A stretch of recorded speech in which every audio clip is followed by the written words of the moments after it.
Nick Harmon stood at the back of the ship and watched England slowly disappear. "That was a really wonderful holiday," he said quietly. His wife, Claire, smiled. 2 weeks of rain in Cornwall, and you thought it was wonderful?" Nick put an arm round her and laughed. "Well, okay. The weather was bad, but you can't have an English August without rain." He looked at his watch. "When do we get to Santander?" "Not until 6 o'clock this evening," answered Claire. "Then it's another 4 hours in the car to Madrid. It's going to be a long day." Nick looked down at the white water below them. "It's also the last day of our holiday," he said. Suddenly he felt Claire's hand on his arm. "Look," she said, and pointed to an old man on the other side of the ship. He was sitting in a red chair and reading a Spanish newspaper. "What is it?" asked Nick. "The Countess of Montalban has died," replied Claire. "It's on the front page of that man's newspaper." "Isn't her grandson, José Duero, one of your students?" Just then the old man stood up and put the newspaper under his arm. Quickly, Nick walked across to him. "Excuse me," he said in Spanish. "Could I borrow your newspaper for a few minutes?" The man smiled. "Yes, you can keep it, young man. But are you sure you want it? It's 10 days old." "Yes, I'm sure," said Nick. "Thanks." 5 minutes later, Nick and Claire were sitting in one of the ship's lounges. There were 2 cups of coffee and the Spanish newspaper on the table in front of them. "She was 94, said Claire. "Yes," replied Nick. "She was also one of the richest women in Spain. Jose told me once about a pair of her earrings. What did he call them? Oh, yes. The Eyes of Montezuma. That was it." "The Eyes of Montezuma," repeated Claire softly. Nick looked up from the newspaper. The 2 biggest diamonds in Spain. They came from Mexico about 200 years ago and have been in the family since then. He turned the page. "Well, until now," he continued quietly. "It says here, 'The Countess has given her famous earrings, the Eyes of Montezuma, to the Prado Museum in Madrid.' Look, there's a photo." Claire put down her coffee cup and looked. In a glass case, there were 2 very beautiful diamonds.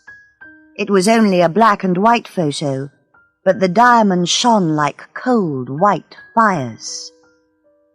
"The Eyes of Montezuma," she repeated slowly. "What a wonderful name." "Excuse me, could I sit at your table? All the others are full." Nick and Claire both looked up. There in front of them was a girl of 18 or 19. She was pretty, with short dark hair and bright eyes. "Yes, please do," said Claire, and took her bag off the chair beside her. "Thanks," said the girl. She put a glass of milk on the table and sat down. "Hi, I'm Shelley Mon."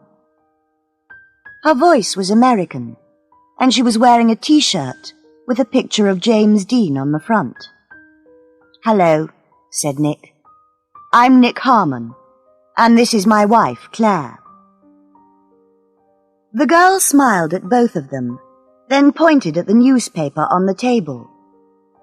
"Please, don't let me—" "No, that's okay. We've finished," said Claire. The 3 travellers began talking. First, Nick and Claire told Shelley about their home in Madrid and their jobs. "Nick's an English teacher, and I work in a hospital," said Claire. "We've lived in Spain for almost 2 years now." Then Shelley told them about her life in the United States. She was a student at the University of California and lived in Los Angeles. "This is my first time in Europe without my parents," she said with a small smile. "My family has friends in Zaragoza, and I'm going to stay with them for a month." After about 20 minutes, Claire said, "Would you like to stay and have lunch with us?" "Okay," Shelley said. "Thanks. Thanks a lot. But first I must get my bag. I left it in the car." She laughed. "I have this little yellow Fiat. I bought it in England. And do you know why I chose it? I'm STM, Shelley Teresa Mon, and the letters on the car are STM too." She laughed again and stood up. 2 minutes, okay?"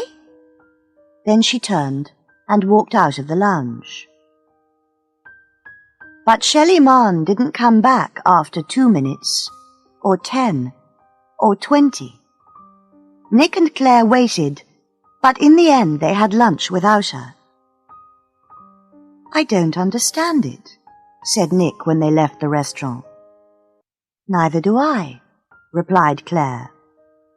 She was so friendly.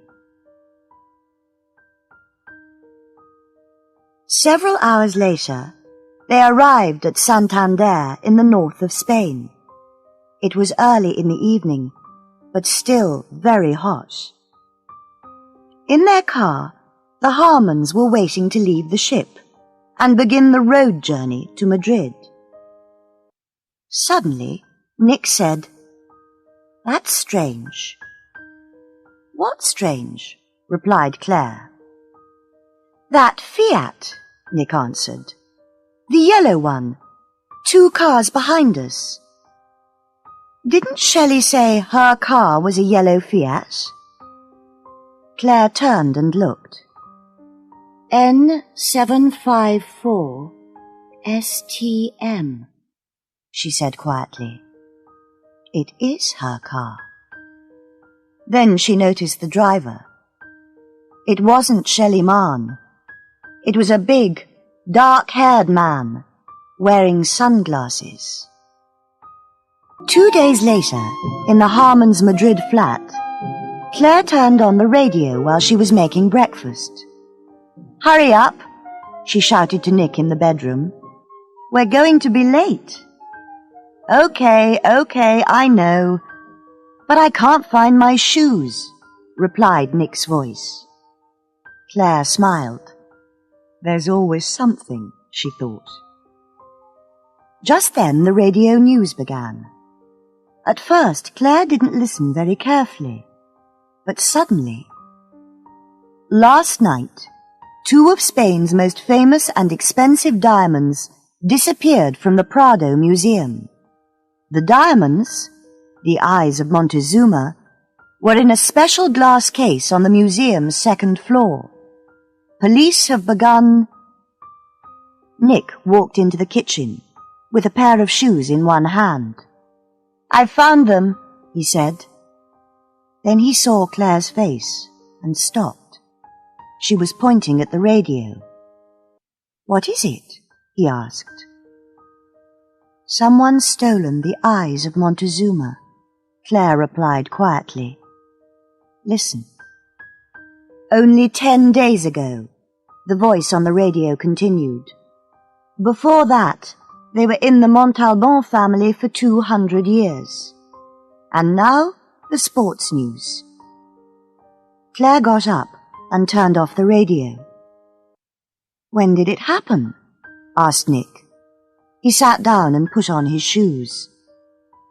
"Last night," Claire answered. "Strange, isn't it? We were talking about them only 2 days ago on the ship. Now, Nick looked at his watch. Oh no, we really are going to be late. Come on, you can tell me the story in the car.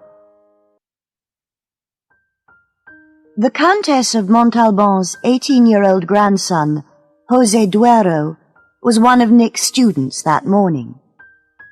After the lesson, Nick said, I heard about your grandmother's diamonds, José. It's terrible. Have you had any news? José looked at his hands sadly. No, not a word, Mr. Harmon, he said. They've gone, and we're never going to see them again. I'm sure of it. He lifted his face and looked at Nick.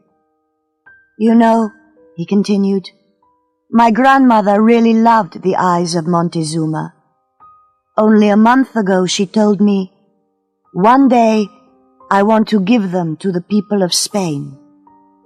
He stopped for a second and looked down again. That was the last time I saw her alive. Later that afternoon, Nick had to give a lesson outside Madrid. On the way back, he stopped because he needed some petrol. While he was waiting to pay, a man came out of the supermarket across the street. He was tall, fat, and had dark hair. Where have I seen him before? Thought Nick. A student? No. Did he work at the hospital with Claire? No. At that moment, the man looked up at the sky, then put on a pair of sunglasses. Suddenly, Nick remembered. You were the one behind the wheel of Shelley Marne's car, he thought. Yes, he was sure of it. Quickly he paid and walked outside. Just then, a blue Renault stopped a few meters in front of the dark-haired stranger. The door opened, and a woman's voice called in English. Don't just stand there, you fool. Let's go. The car began to move, and then Nick saw something. On the back seat, there was a bag with the letters UCLA on the side. The University of California in Los Angeles. Shelley's University. I don't like this, thought Nick. I don't like this at all. He began to walk towards a telephone box, but stopped. No, there wasn't time to call the police. He turned, ran back to his car and started the engine. There was only one answer. He had to follow the blue Renault. Nick's journey ended 1 hour later on a quiet country road near Toledo. The blue Renault stopped in front of a pair of heavy metal gates. There was a high wall on both sides of them, and a sign on the gate said, Keep out. Quickly, Nick stopped too, and turned off his engine. He was 200 meters behind the other car, but he could see everything. After a few seconds, the gates slowly opened. The Renault drove inside. Then the gates closed again. Nick looked at the Keep Out sign. Now what? Back to Madrid? Call the police?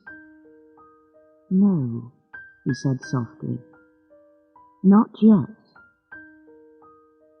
He got out of the car and walked towards the metal gates. Through them, in the gold evening light, he could see an old, dark villa. It looked empty. Then he noticed a small building made of wood in the villa's garden. It had a big lock on the door and several broken windows. He could see something through one of them. Was it a small square of yellow? Yes, it was. Carefully, he climbed the wall and jumped into the garden. Inside he stopped, looked left and right, then ran quickly towards the small building. There he stopped again. The only sound he could hear was the wind in the trees. Then, very slowly, he lifted his head and looked through one of the broken windows. Inside, he saw the yellow Fiat, and on the ground next to it, Shelley Mann. There were ropes round her hands, feet, and mouth. Quickly, Nick found a heavy rock and broke the lock on the door. Then he went inside, and with some glass from one of the broken windows, began to cut the American girl free. "Oh, I am very happy to see you," she said a minute later. "But how?" "That's not important," said Nick. He began to cut the last rope round her feet. "Tell me quickly, what happened on the ship?" "Well," said Shelley, "I was getting my bag from the car when I heard voices, English voices. They were talking about a museum. Then one of them said something about stealing the eyes." "The eyes," repeated Nick, and put down the piece of glass for a second. "Now I understand." "That's when they noticed me," Shelley continued. "Then everything happened really quickly. A big man in sunglasses suddenly appeared. He had a gun and pointed it at me and said, 'She's heard too much. We can't let her go.' After that, someone hit me from behind, and everything went black. Then I woke up here." She closed her eyes. "It's all like a bad dream." "Well, don't worry. It's nearly over," said Nick, and cut the last rope. "There. Can you stand up?" "Okay. We're going to—" "You're not going to do anything," said a man's voice. Nick and Shelley turned. In the open door, there was a tall, dark shadow against the evening sky. It was the driver of the Renault, and he had a gun in his hand. "Put your hands in the air and don't try anything clever," shouted the man. Slowly, Nick and Shelley put their hands in the air. "Very good," said the man more quietly. His eyes were moving quickly from side to side. "Now turn towards the wall." They turned. Just then, Shelley looked down. On the floor in front of her there was a rock. Nick used it a few minutes earlier when you broke the lock on the door. Well, it's now or never, she thought. Quickly, she dropped to the floor, turned and threw the heavy rock at the man. It hit him on the side of the head. "You dirty little—" he began, and pointed his gun at Shelley. But Nick was too fast for him. In a second, he turned and pushed the man's arm as hard as he could against Shelley's car. Something metal hit the ground. Then Nick heard Shelley's voice. "It's okay," she shouted. "I've got the gun." Immediately the man stopped. He looked at the gun in Shelley's hand and said, No, please don't shoot me." "That's better," said Nick. He walked to the door, looked outside, then closed it. "Now," he continued, "you're going to be a good boy and tell us about the eyes of Montezuma. That's right, isn't it, Mr. Blaine?" "My name's Harry Blaine," said the man. "What do you want to know?" Nick smiled. "Everything," he said. "But first, where are the diamonds?" "I haven't got them," said Blaine. They're in the villa. Harris and Drake have got them." "Harris and Drake?" asked Shelley. "Paul Harris and Janice Drake," Blaine replied. "They stole the diamonds. I didn't do anything. Really, I just drove the car. Please, don't." At that moment, Shelley put a hand on Nick's arm. "Someone's watching us," she said, and pointed towards one of the broken windows. Nick looked through it and saw a woman on the other side of the garden. She was standing outside the villa and had a pair of binoculars in her hands. "You're right," said Nick. "Come on, we can't stay here." "What are you going to do?" asked Harry Blaine. Nick turned. "That's a very good question," he replied. Just then there was a sudden noise. It was a car engine. Nick looked through the window again and saw the blue Renault. It was driving away. "They're escaping," he shouted. "What? Without me?" said Blaine. "The dirty—" "Quick, Blaine," said Shelley. "Where are they going? Tell us." She pointed the gun at Blaine's head. "Now." Blaine's face went completely white. Okay. They're going to a small airport, about 20 kilometers from here. They're taking the diamonds to Morocco on a plane at 9 o'clock. Nick looked at his watch. It was 8:10. "Come on, Blaine," he said. "We're going to follow them, and you can show us the way." 10 minutes later, Nick was driving as fast as he could along the narrow Spanish country roads. In the back seat, Shelley was still holding the gun. Blaine was beside her with a rope round his hands. "The airport's about 2 kilometers from here on the left," he said. Then suddenly there was a loud noise behind them. Shelley turned. "Oh no," she said. "We've got trouble, Nick. It's the police." Nick didn't answer. "Well, aren't you going to stop?" asked Shelley. "No," answered Nick. "This is too important. We haven't got the time." Shelley looked behind her again. Now there was a blue light on top of the police car, and one of the men inside was talking on a radio. After a few seconds she said, "Is all this really happening? I mean, I came to Europe for a rest and a holiday." Just then they turned a corner, and Blaine shouted, "There it is." In front of them was a big field. On one side of it there were several low modern buildings. Next to one of them was the blue Renault, and in the middle of the field was a small plane. It was already moving. "They're going to escape," said Shelley. "Oh no, they're not," replied Nick. They were now driving across the field towards the plane.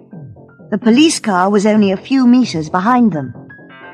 "I'm going to drive in front of the plane. Okay?" said Nick. Blaine looked at Shelley. Neither of them replied at first. Then Shelley said, "Nick, are you sure that's a good—" But it was already too late. The next moment the plane was almost on top of them. Shelley could see the pilot's eyes.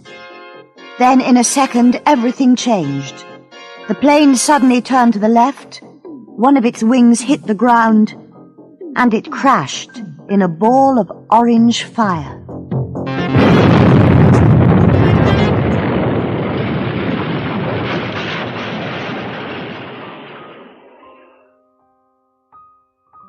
At 11 o'clock the next day, Nick, Shelley, Claire and José Duero all arrived at the Prado Museum.